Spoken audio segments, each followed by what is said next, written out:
How has working with Bethesda and that side of, I guess, the relationship or that side of development been on this game? In the past, we felt like we've always had to sneak in the features that we like. Things like stealth, moral choices, some of the depth like we were discussing before. Very cohesive world details. So some of those are, as I said, like, invisible value to publishers. It's just like, why are you wasting your time with stealth? Like, you're just like, you should like, just, go to an NPC and kill it. Like, there's no way to go. Why do you want to make him hear you, or, all these kind of things. And for the first time then so we got trained to do that. We got trained to actually like sneak in the things we like and then arrive to products that were kind of, sometimes compromised. And sometimes fail to sneak in. And sometimes fail. And for the first time then when Todd Vaughn, the person at ZeniMax who came to see us, he actually wanted us to be more of what we are, so he was just like, no, go for it. Like that's exactly why we are approaching you guys. We kept pinching ourselves, like, wait, did he say be more of what we like? This is impossible. Yeah. So it's just a very, very refreshing. Just as Raph was talking about one of their early games and the value of having a weak publisher at some level.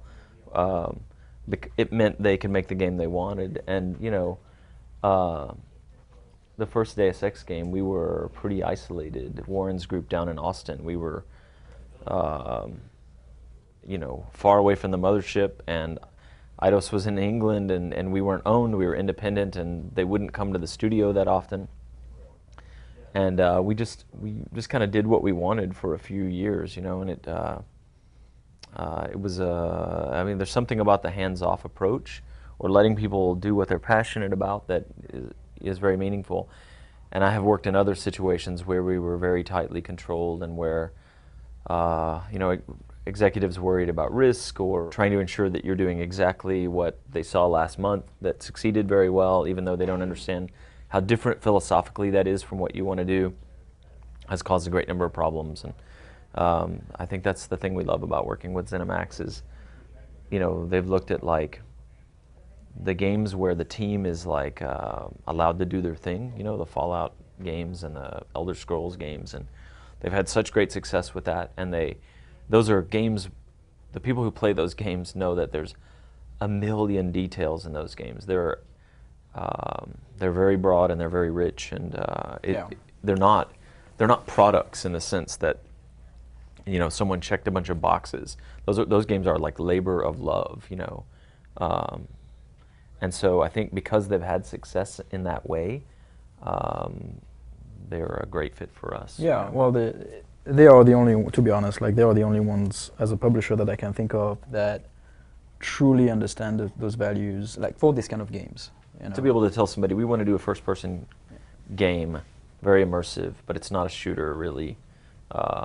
With some RPG elements and and some it has stealth some RPG elements, but it's not really an RPG. And we really like stealth, and we like analog AI. Yeah. We like very visceral player mobility, and because it's their culture, for decades that's what they've been doing. So they are the only one we believe can truly understand at every level, like from the management to everybody. Whereas like some other publishers, I've managed to do that occasionally, but it's it's not as of a slam dunk for them to think this way. Yeah, and when we say like, it'll take us 30 minutes to explain to you what we mean or why, but like, authoring the powers and the AI in such a way where this feels like a simulation is actually very important to us, and will make a huge difference in the way the game feels, and in how often the player can improvise something that we didn't plan overtly. They were, receptive to that, which normally, talk about something that will freak a publisher out, start talking about that.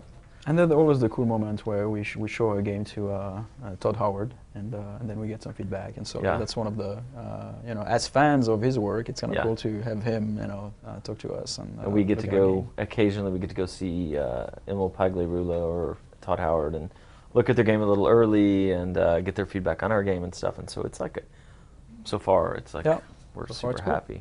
Yeah. Have you had any luck convincing Todd to let you ride the dragons in Skyrim? That was our mission for a while. We'll get there. Let us ride the dragons. It's a long-range plan.